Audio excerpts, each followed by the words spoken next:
Pertumbuhan ekonomi. Oke, mengingat pertemuan yang lalu tentang pertumbuhan ekonomi merupakan salah satu indikator penting dalam makroekonomi, karena pertumbuhan ekonomi dapat mengilustrasikan kesejahteraan, hubungannya sama kesejahteraan. Kenapa bisa mengilustrasikan? Dengan pandangan bahwa pertumbuhan ekonomi yang tinggi itu akan menghasilkan output yang tinggi. Output adalah barang dan jasa yang diproduksi dari suatu kegiatan perekonomian. Jadi tingginya barang dan jasa yang diproduksi, yang dihasilkan, yang dijual maupun yang dibeli itu dapat mengilustrasikan kemakmuran atau kesejahteraan. Semakin banyak barang dan jasa yang dikonsumsi, yang dibeli, yang dihasilkan, maka itu dapat mengilustrasikan manfaat atau kesejahteraan suatu masyarakat. Oleh karena itu, dari konteks ini, dari ilustrasi ini, maka pentingnya kita mengetahui angka output barang dan jasa ya. Berapa sih output barang dan jasa yang dihasilkan dalam suatu perekonomian? Berapa sih peningkatannya dari tahun sebelumnya? Jadi ada beberapa pertanyaan-pertanyaan yang perlu dijawab ya daripada ilustrasi ini, dari ilustrasi pertumbuhan ekonomi. Bagaimana pertumbuhan yang terjadi pada saat ini meningkat atau turun? Faktor sektor apa saja yang mendominasi dalam suatu perekonomian? Jadi intinya kita harus menghitung dulu outputnya berapa, output daripada barang dan jasa, karena itu penting untuk menggambarkan kesejahteraan yang terjadi di dalam suatu daerah. Dengan begitu maka sampailah kita kepada pendapatan nasional. Pendapatan nasional yaitu salah satu istilah dalam pendapatan nasional yang sering menjadi indikator dalam mengukur kesejahteraan masyarakat, yaitu adalah PDB atau GDP ya, Gross Domestic Product atau Produk Domestik Bruto.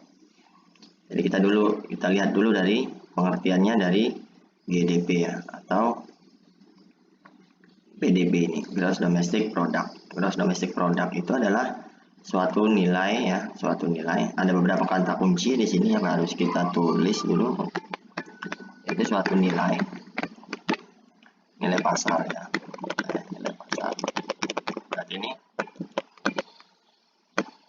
suatu nilai yang harus terukur ya, nilai pasar barang dan jasa. Barang dan jasa yang diproduksi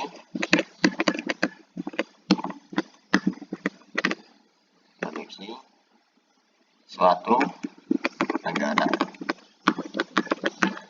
katakan suatu negara pada satu tahun. Ini ada kata kuncinya, yaitu nilai pasar atas barang dan jasa yang diproduksi pada suatu negara dalam satu tahun. Jadi ini kita coba untuk lihat dulu. Jadi ini kata kunci daripada GDP tadi ya, atau GDP tadi, Gross Domestic Product. Jadi apa sih Gross Domestic Product ini ya?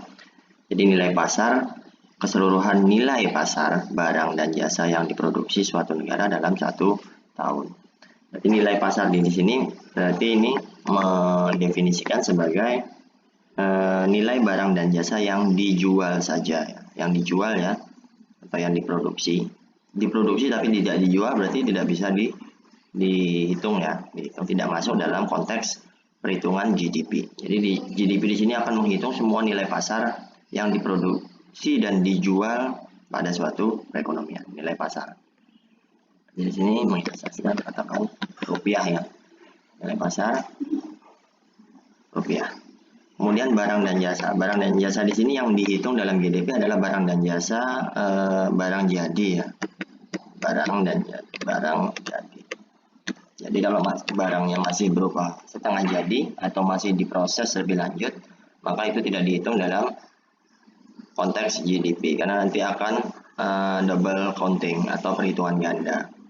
Jadi misalnya telur atau tepung gitu ya, tapi telur dan tepung itu dikonsumsi untuk membuat kue. Nah, kuenya kemudian yang dijual ya, Nah, jadi telur dan tepung itu tidak masuk dalam perhitungan GDP, tapi kuenya itu yang dihitung.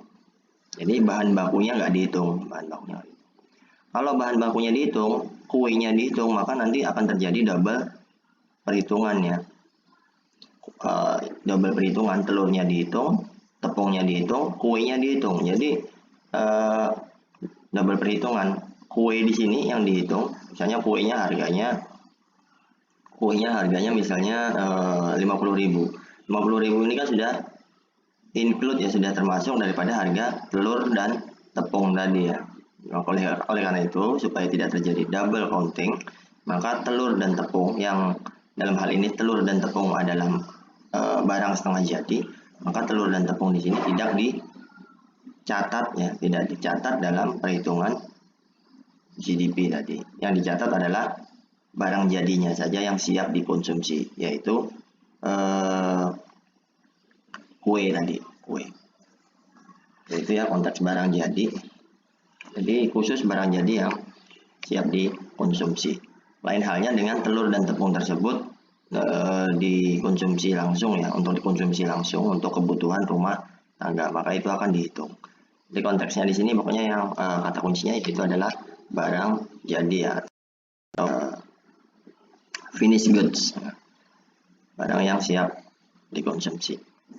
Dan kata kunci yang ketiga yaitu diproduksi oleh suatu negara. Ya, tentunya ini yang diproduksi ya pada suatu negara. Jadi misalnya negara A memproduksi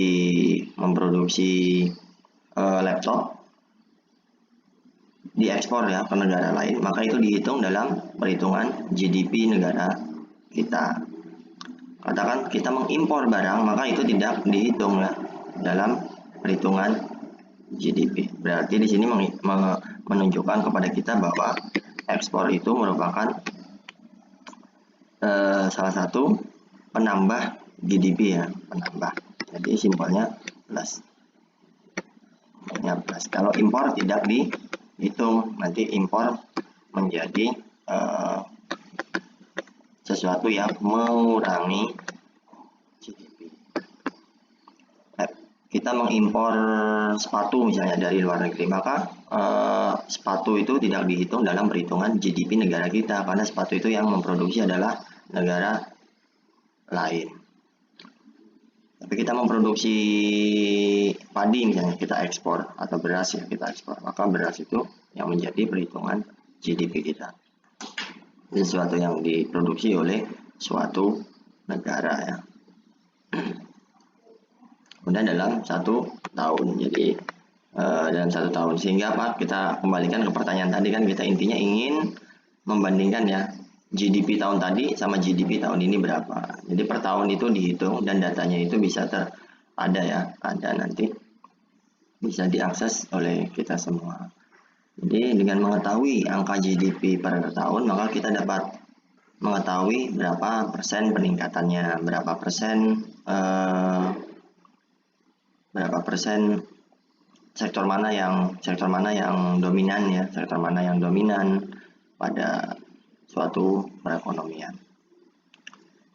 Jadi pada 1 tahun ya. Jadi yang diproduksi pada tahun sebelumnya itu tidak dihitung lagi dalam perhitungan GDP tahun ini. Sebagai contoh misalnya barang yang dibeli atau diproduksi pada tahun yang lalu gitu ya, sudah dijual pada tahun yang lalu, maka tidak dihitung lagi dalam perhitungan tahun ini pada yang diproduksi khusus tahun ini. Jadi dengan pengertian ini, nilai pasar, barang dan jasa yang diproduksi suatu negara, kemudian 1 tahun, ini menggambarkan keseluruhan rupiah atau nilai pasar yang diproduksi dan dijual pada suatu negara. Jadi ini juga bisa mengilustrasikan pengeluaran agregat ya di sini. Nah, dari pengertian ini dapat kita simpulkan bahwa ini semua barang dan jasa atau nilai rupiah ya, katakan nilai rupiah seperti ini, nilai rupiah yang diproduksi, nilai rupiah barang dan jasa oleh suatu negara. Nilai barang dan jasa yang diproduksi dan dinikmati ya, dalam hal ini diproduksi dan dijual kan tadi ya. Kalau nggak dijual kan tidak dihitung dalam GDP. Kenapa tidak dihitung? Ya karena tidak dijual ya. Bagaimana kita menaruh angkanya, kita kesulitan untuk input angkanya berapa kalau tidak dijual. Seperti halnya barang-barang yang tidak dijual banyak ya, seperti misalnya barang bebas, barang publik, dan lain sebagainya. Sesuatu yang nggak dijual kan kita jadi kesulitan untuk menghitungnya, berapa itu angkanya, berapa ini, walaupun barang itu ada ya. Jadi ini diasumsikan kita menghitung barang-barang yang bisa dihitung dengan yang dijual tadi.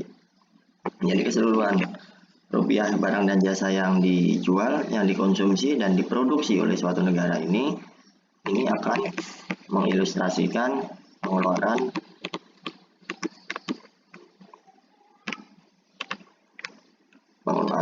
agregat tadi ya. Pengeluaran agregat atau pengeluaran masyarakat ya.